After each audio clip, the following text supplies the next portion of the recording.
We are now live streaming. If we can move the high school class teacher upstairs and get him from distracting our students, we'll get this class underway.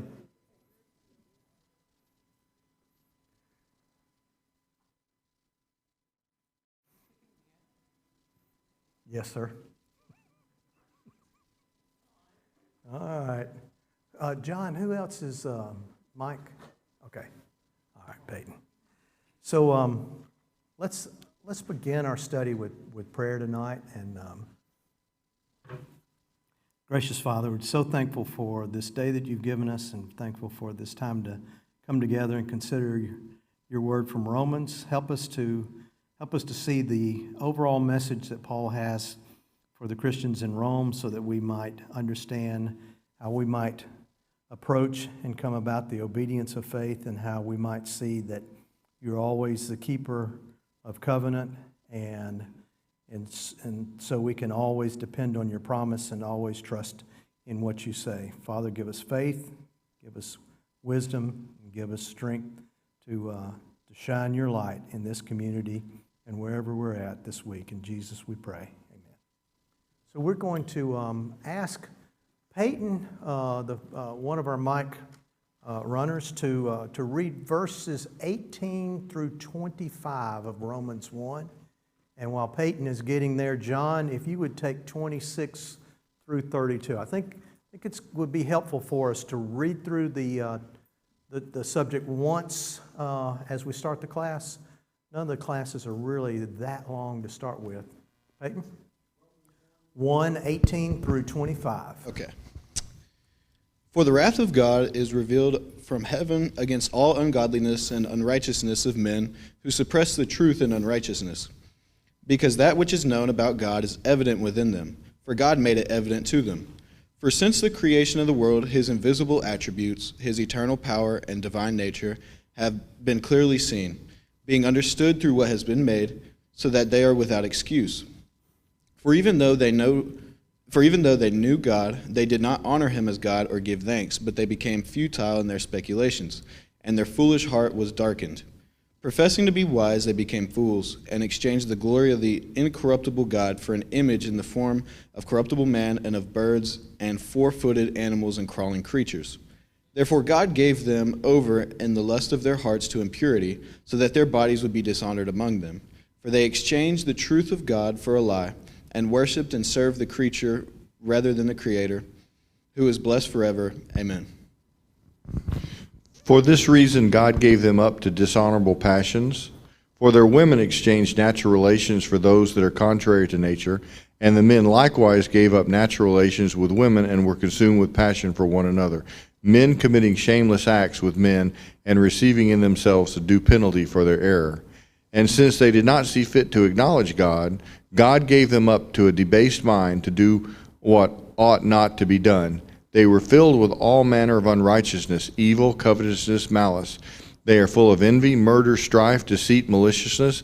They are gossips, slanderers, haters of God, insolent, haughty, boastful, inventors of evil, disobedient to parents, foolish, faithless, heartless, ruthless.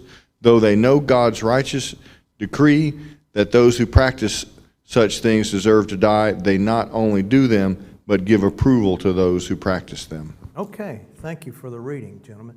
The section we're gonna keep going back to Genesis 1, because Paul is pointing back to a period of time and the evolution, if you will, of mankind from that point. And by evolution, I mean the path that we take as humans, and how we have responded to God. And when we responded inappropriately, then here's the chain reaction. Here is the evolution, or evolution rather. I've been listening to too many British theologians. The evolution of what takes place. And we can clearly see this spiral, and it's a downward spiral in this setting. But what I want us to do is that Paul is going to paint a picture that's going to keep going and keep going, and he's going to capture all of mankind in this net. And the first one is, who do you think, this is not one of the questions in the book, but who do you think he's talking about here?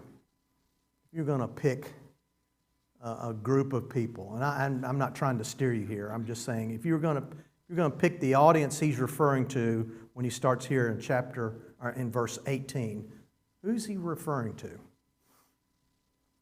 Scott? Oh, and a mic?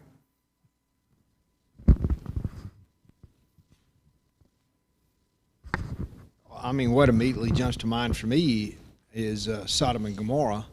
Okay. That's what jumps to my mind quickly. Okay.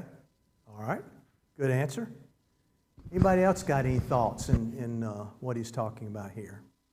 Or who he's talking about specifically? And I got to say, I really like this answer. Normally I wouldn't say that, but I like this answer. Sometimes there's this thought that he starts off talking about. He starts out talking about pagans. Well, he's really not, is he? He's referring to even to Jews who get involved in this type of activity, because it is a spiral. It's common to all of mankind. Now he'll reach a point that he'll say, and then this is later on. He'll say, now the Jews. He'll specifically go to them, but he's not excluding them here. He may primarily have pagans in mind. He may primarily have non-worshipers of God involved, but he really doesn't delineate that. He's really laying out a premise, and more than a premise, he's laying out a law that this is what's going to happen. Once this happens, and what's the trigger here? What is the trigger that starts this whole downward spiral here? Early on. It's the culture. It's the whole culture of Rome. Okay. All right. It's in Rome, for sure. Okay. Yeah. It's everywhere. Gina? Idolatry. Okay. All right. Good answers both. There's an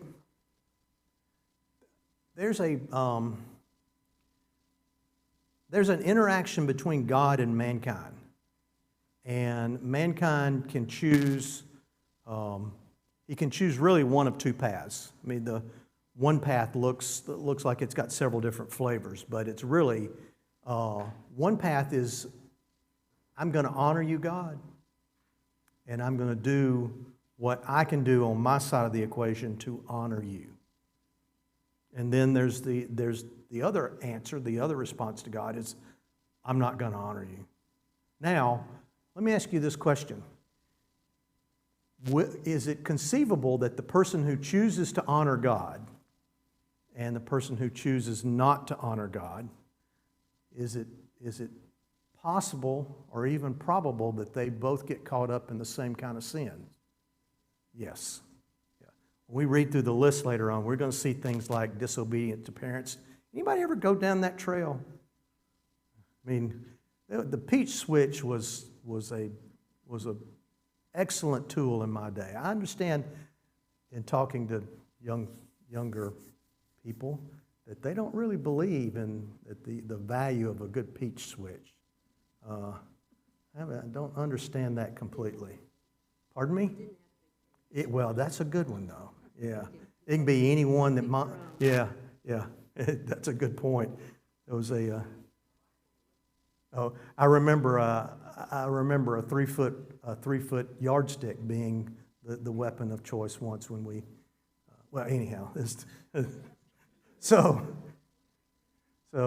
we turned out okay at the end of the day. So, Your psyche's not ruined. huh? Your psyche's not ruined. My psyche is not ruined. It was ruined well before the peach tree.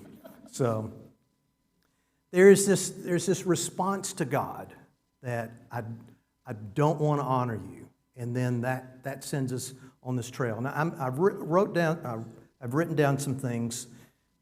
Step one is the refusal to honor God. And how did that happen in the garden in chapter 3 specifically? Okay? Not going to honor your commandment, not going to honor your wish. And it goes, there's several more layers to that. We won't get into that. But it was a refusal to honor God as God. Okay? The thing that happens next is their minds become darkened. And then the third thing is that foolish thoughts start to reign in the mind of the person who's running from God. And then there's this exchange in worship for, instead of the Creator, they start worshiping the creation. And then behavior degenerates. And then ultimately, the last step, it looks like to me in this process, is that truth is actively suppressed. They become foolish, but then they get to the point that when any truth gets expressed, then their goal is to suppress it. And so we can see that in our society, easily see that in society. And it's not a new thing in our society. This has been going on ever since Adam and Eve and Cain and Abel, and from the fall, this has been going on. But it's a process, and it's a process that continually downward spirals, and then we're going to see the phrase later on in verse 24, 26, and 28. I think it says, "And God gave them up." God gave them up. And that ought to raise chills on us, that we can reach a point where God gives us up. And we'll flesh that out a little more as we get there. Paul's going to continually show through Romans that God will always hold his side of the promise, and he will always uphold his side of the covenant. But first, he has to show us how far we've fallen. And that's going to be the first. This from verse 18 on into chapter 3. He's going to show us this is how far you've fallen, and then he's going to show the answer. But we got to deal with this first. So, question 1: we live in an age where unrighteousness attempts to suppress truth. This is kind of the last point in that I was talking about, kind of the spiral. Think of an example of unrighteousness wanting to suppress truth. Anybody who wants to engage that one?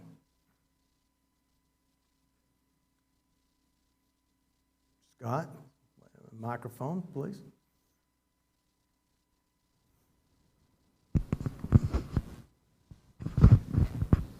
Well, there's a lot of examples, I think, but one that I think is very out there for us today is, this idea of identifying as a, whatever sex you want to identify with, and then you've got the government and or society in general pressing everyone to follow these things. School systems starting or already have started teaching things that, to their children and those types of things that are really unrighteous, but they're suppressing it as what we need to do because it's right. Okay. And the verse that we would go to is that male and female, he created them. We always need to go back to God's word to understand where truth lies. And so when God says, male and female, I have created them. I have created them. And we go, well, it's the same thing as what Adam and Eve did. I'm not going to honor you, God, in that. I'm going to honor my own views. Brandon, did you want to? Yeah, I think real clear-cut one is abortion. It's really simple to understand that, how God has set forth the procreation of mankind, and he says, "Thou shalt not kill." Takes that innocent life, and we call it, as society, we call it a choice. We call it a fetus. We call it a cells. We call it an embryo. But at the end, it's a person. God says that I know you before you were born. In the matrix of your mother's womb, I created you and I knew you. That's truth, and Yeah. we refuse that. Yeah. Eric makes a great point, and others have made this point as well. Anytime we start going down this trail as a society or as human beings, what we do is we choose new words or we choose to change the definition of old words so that language doesn't mean anything anymore. And that's a suppression of truth. I mean, black, the color, or the culminant is black, the absence of color. I'm trying to remember. Physics was not my thing. Black is all colors, white is the absence of color. Okay. Well, anyhow, when we start changing absolutes like that, then we muddy the water to the point that not unsophisticated, but unsuspecting people fall into traps because now these words sound good. Charlie? Well, Jane wrote down the media. I don't know what that says after her husband spent 47 years slaving away. However, she brought... Should we all take you out back later and just kind of Yeah. wear you out for all Yeah. the media problems? Oh, yeah, I could tell you a lot. But then, well, we won't go there. She also put down ads. And I would like to say something here in regards to that just simply comes from old age. You know, one of the things that I try to remember is that when God said He's going to put them to their own horrible ways, they can do what they want. There's nothing in there that says that we're going to know that we've been given up on. And that's an important thing when you start looking through the church world, if you want to call it that, or through the denominational world. There's a lot of people out there that believe they're just perfectly fine. And I would contend that we all ought to be aware of that, okay? And it ought to be our desire to try to be there. Now, in terms of the sinfulness of this world, it appears to me that I think there's a passage in here about those that support work that's ungodly. And when you mix that with ads, and then you mix that with our system of economics, you place yourself in a serious position to be led astray simply because of that. Okay, thank you for your thoughts, Charlie. So I think we've completely understand that unrighteousness, the attempt to suppress truth. Keep in mind that when you hear these things, well, when society starts changing the definition of clear words, then you know something's going on. I mean, it's just a pattern that goes over and over again. What should teach us clearly about God and list the attributes? And he says here, they should have known God. Why should they have known God? And it's a real simple. Okay? Creation? Yep. They should have known His attributes simply from creation. What is it about creation that jumps right out at you in relation to think of yourself and then think of God? What jumps out in your mind, or what should jump out in your mind? We're made in His image. That's a great thought. The thought I was thinking in my mind, it was more negative, is that He can create. I can't.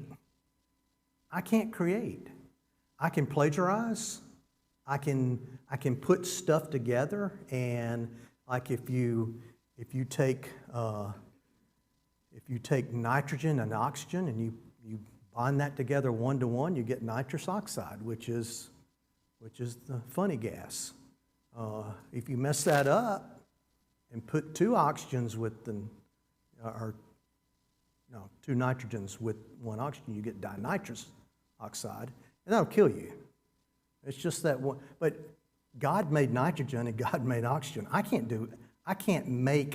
create anything. All I can do is take the things that He's created and work with them.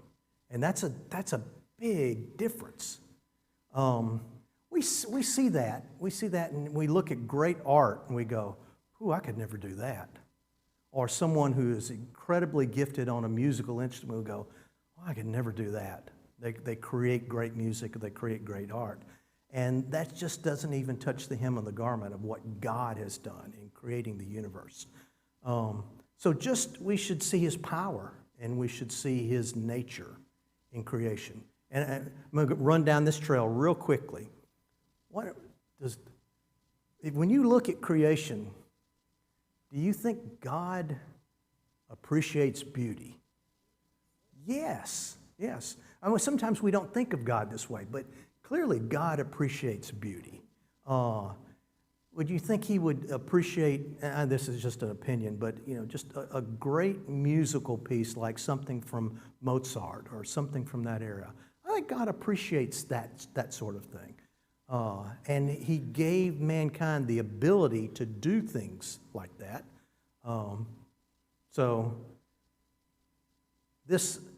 We'll get there. Let's go to the next question first. So while claiming wisdom, what did man actually become? Fools. Okay. And futile in our thinking. That means empty-headed. Thank you, Linda. Empty-headed for everyone on live stream, which is the right answer. All right. So now this is important here. Section 2, question A. How is the behavior listed a continuation of idolatry? Remember, he talks about we exchange the Creator in the first paragraph for what? Creation, for created things. The things that capture our imagination or... So how is the next section where in verse 24 through 27, he talks about the dishonoring of our bodies, this dishonoring of the order that He created in Genesis 1. How is that idolatry?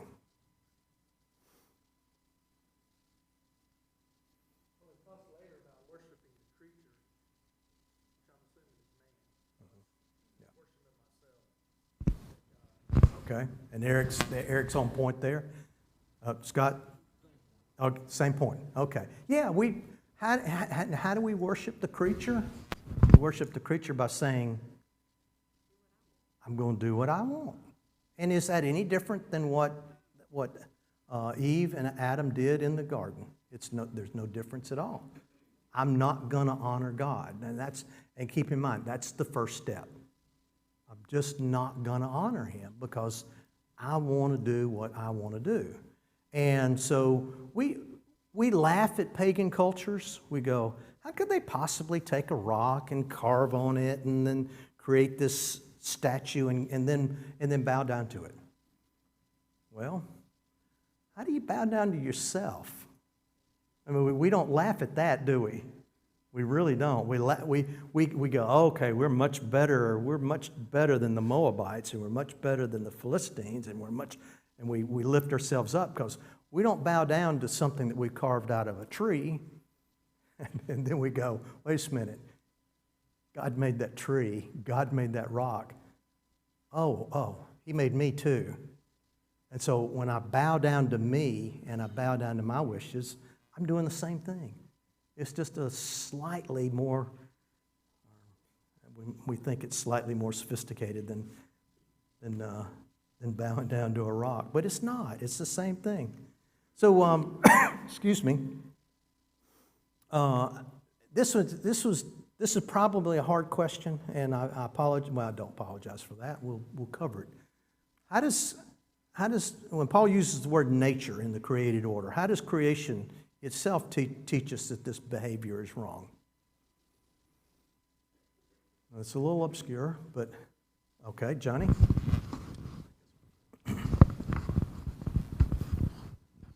Well, I like to think of if every person in the world done that act and participated and bought into that practice, well then we're an extinct group. Homosexuality. Oh, okay, okay. I was, thanks for asking the question, Eric. Yeah, that's a logical conclusion, right? Yeah. Sure. Yeah. I did have a question that I wanted to ask about because I've reading this and I don't know what it means. His invisible attributes are clearly seen, Okay. being understood by the things that are made. By the things that are made, He made them. So we see His power, His divine power. We see His wisdom. We see His attributes, like we talked about, His love for beauty and how He created. And then the one thing that we don't see as clearly is we see the creation post Genesis 3, where creation actively works against us. Thorns and difficulty in childbirth and all the things that happen as a result of the fall. But before that, it's perfection. It's creation is in perfection. Romans 8 is going to talk about the creation subjected to this futility, and it groans to be released from that. We're going to get to that in chapter 8. Let me answer the question real quickly, and then get to Gina, and then get to Eric here. Here's how in my mind, how nature, the created order, teaches us that this behavior is wrong. Everything that God created does exactly what He created it to do. When we look at a lion in the wilderness, the lion does exactly what God created it to do.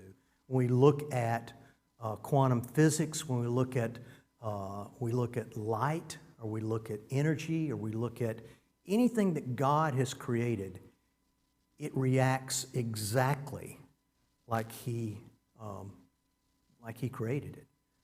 That honors Him. We can see that. And that teaches us that this is what God expects out of all of His creation. We're the one thing created that He allows. Except man. Scott? And then someone else has got a mic. Okay, Scott, then Eric. Well, I hate to hand the mic back to John again without saying anything, so so I'm going to say something. But yeah, I think that's exactly the point, and everything mimics exactly or does exactly what God required of it, and everything else does that, and we're the only ones with a choice. God made us with a choice. And so, as John said, we're the only ones that choose to do opposite of what God has created. Yeah. Imagine if we just sat back and just used the mind that God gave us, and we look at everything He created and goes, that honors God exactly because it does exactly what God created it to do. You go, am I doing that? There's a lesson. He says there's a lesson in creation. Learn it. Eric? And it may be, too, that there's a psalm, the 19th Psalm, and there's a difference that the 19th Psalm uses in saying God is undeniable because of His creation. But there's two different words. It may just be limitations on the Greek. But for the first half of that psalm, the word is different. The word that defines God is a different word. It's almost God like a little g. But if you go down to when you get halfway through that psalm, then they talk about Yahweh, Jehovah is used, and there's a difference between people that should recognize that there's a God. And then there's people that know God because they read His Word and they read His Scripture. We have no excuse to think of that anything could have created what we look at other than a God. Mm-hmm. But there's a difference between that person and then the person that understands that but also knows God himself or tries to know God by reading His Word. And that psalm really, I think, and I wonder sometimes if that is what Paul is talking about in that chapter. Because it's powerful, because he says that people have no excuse. I mean, he's cutting it pretty cut and dry here. Yeah. People have no excuse to recognize that there's God. Mm-hmm. And I just wonder if that's kind of where he's getting at a little bit from that psalm itself. Okay, So. good point. It's his starting point. Paul's going to build on that. Let's keep in mind that he's building it one step at a time. He says the first thing is creation should teach you this about God. All right, so creation predates Genesis 1:20, or it is concurrent with Genesis 1:26. Johnny? Is it creation that should teach us that, or is it man has seen this since creation? All right. I mean, it's Psalm 19. I read about that. I mean, here in Romans, what we're reading, and I feel that man has clearly seen God in His proof. Ever since man has existed, this has always been the case. And I guess that's the context that I read when I read "for since the creation of the world." Okay. Yeah. Let me circle back to that real quick here. Hold that thought. Psalm 19, I says, "The heavens declare the glory of God, and the sky above proclaims His handiwork. Day to day pours out speech, and night to night reveals knowledge. There's no speech, nor there are words whose voice is not heard." And he starts laying out this concept of creation itself, teaching us about the glory of God. And that's part of the Davidic psalm there in Psalm 19. And it's also part of Paul's message. Jonathan has, you got a mic. Yeah, I'll say it seems like what this brought to mind for me when we think about seeing God's invisible attributes is back in Job, where God lays out nature. Good point. And how the animals and creation and the forces of nature all abide within the roles and the boundaries that He has set. And now we should be able to look at that and recognize that there is a design and there is a control in place that God has done with nature, and we should be able to see that. And remember the question? He says, "Where were you, Yeah, Job?" man can't do this. Yeah. You Where were can't do you, this, but I Job, can. when I did this? Now, answer me this. Answer me this. Or like the Batman series, riddle me this. And we can't. We just can't. John? Yeah, so Joe, when I think about that, I think about several things. When we see creation, I think there's several things that we're going to see about God. Number one, we're going to see that He had a purpose. That we look at the creation and it just didn't happen, okay? There was a purpose behind it. There was a creator behind it. It came together with a purpose. But we're also going to see power, that He has power, because we can't do anything like this. Like, you were talking about nitrogen and oxygen, but just, beyond that, just look at the heavens. We can't do anything like that, okay? But then we also look at it and we see perfection. We see it exactly the way God wanted to see. So we see at least three things, probably several others that start with P, that we can't do. We see the purpose, we see the perfection, we see the power that's in God. Okay, good point. And we won't go down this specific trail, but I think things like kudzu were actually post Genesis 3. That's the wrath of God. What's the stuff you fight? Crabgrass and all that. Well, we don't have time for. Well, John wants me to say something, I guess, because he brought the mic to me. I didn't have my hand no up. idea why. But I will say that God created kudzu, and that's just the way it is. We just brought it to a different place. Okay. I knew I shouldn't have gone down that specific trail. Joe, Yes, Charlie? this has always stuck in my mind, and this person has no use for anything in a religious nature.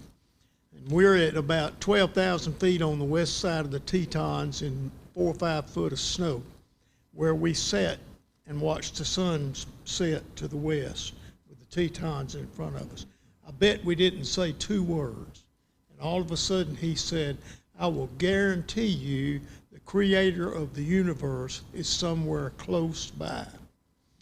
Now that says to me what you're talking about is the power of nature. If you're halfway look at it, you have to be in awe. Yeah, the majesty. Yeah, Charlie, you gave it up. You got so excited about your point. Yeah, Charlie's still sitting there by the Tetons, and I kind of envy that just a little bit here. I'm glad that word is we're going to deal with that word here quickly. But the next question, what do you think Paul was referencing when he talked about the due penalty for their error in verse 27? And this is an opinion. But and we don't want to get too far afield here. But what are you thinking that he? I think it's more than opinion. Let me throw out one thing here while Scott's waiting on the mic. I think he's going to give us the answer 3 times. God gave them up. God gave them up. God gave them up. When we remember before the fall, God and man walk in the garden together.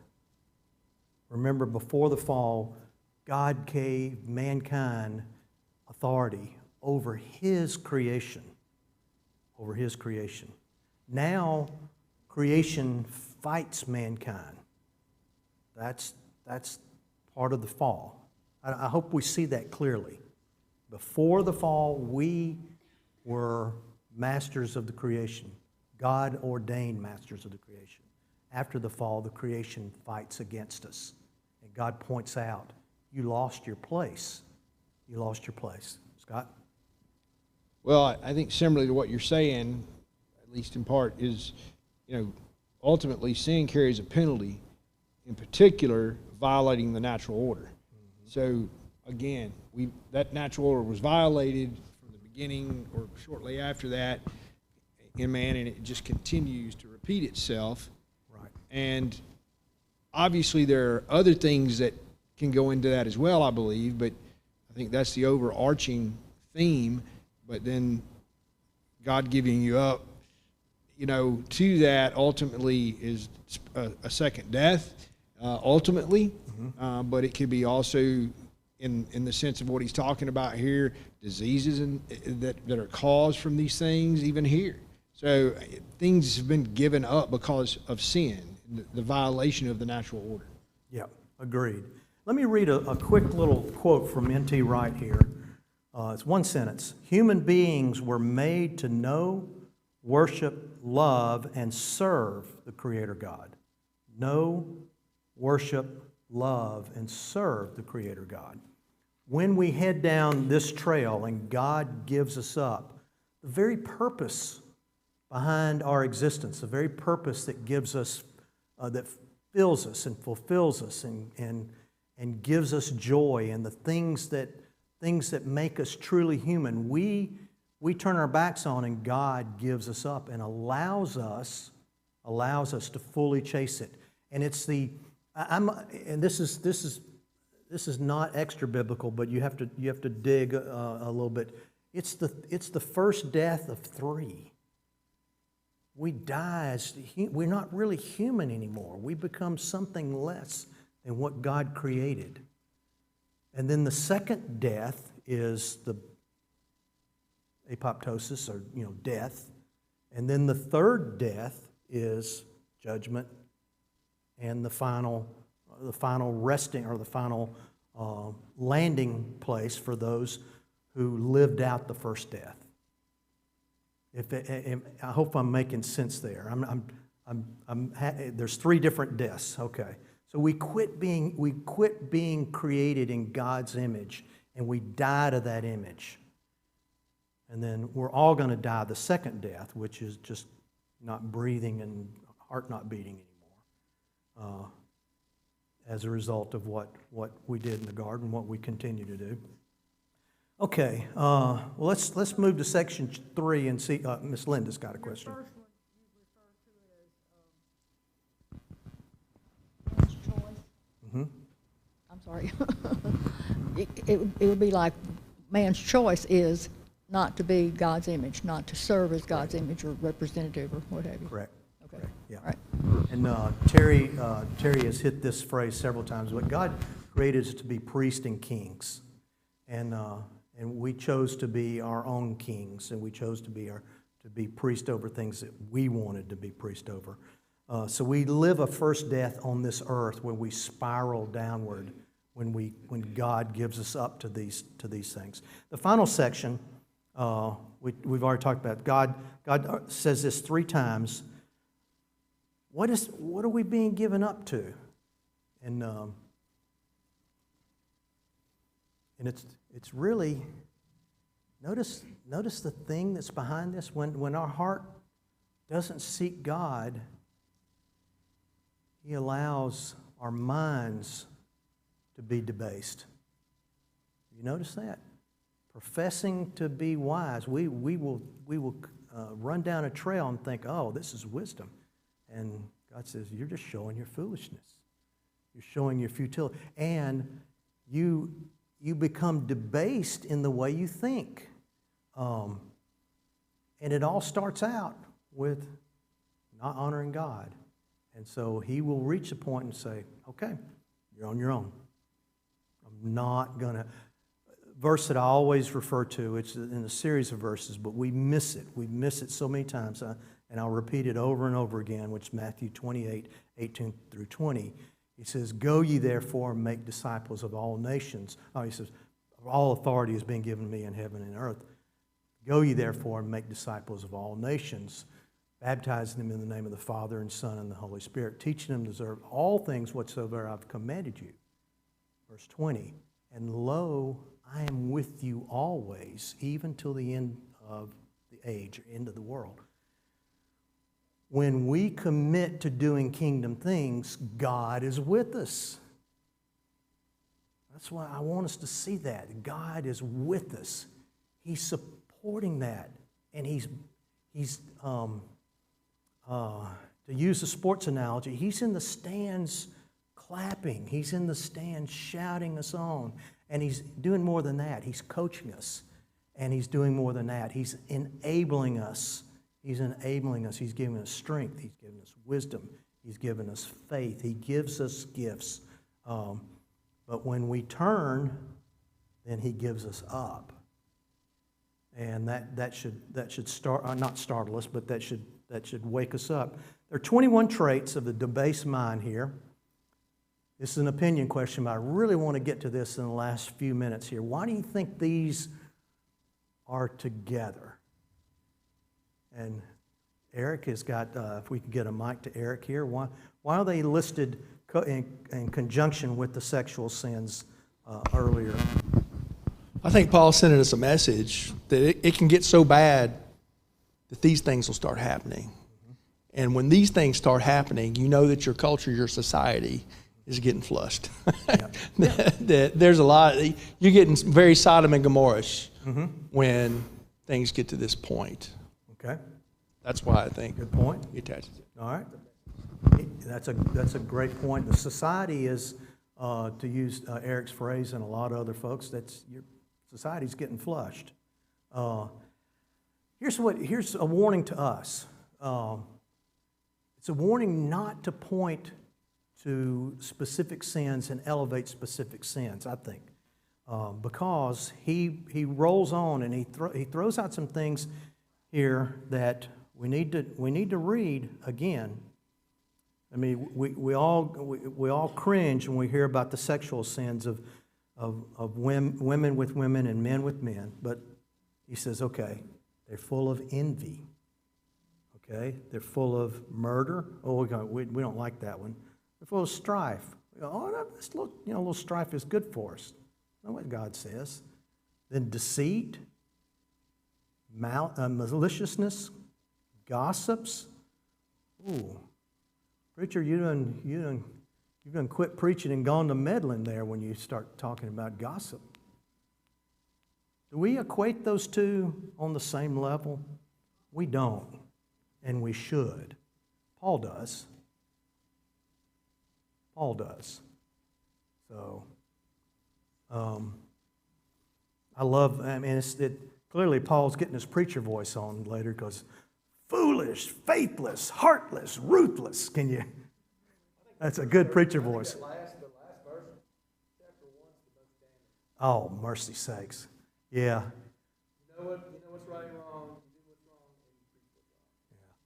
wrong, And you approve of those, yeah, you approve of it. And what do we deserve? Yeah.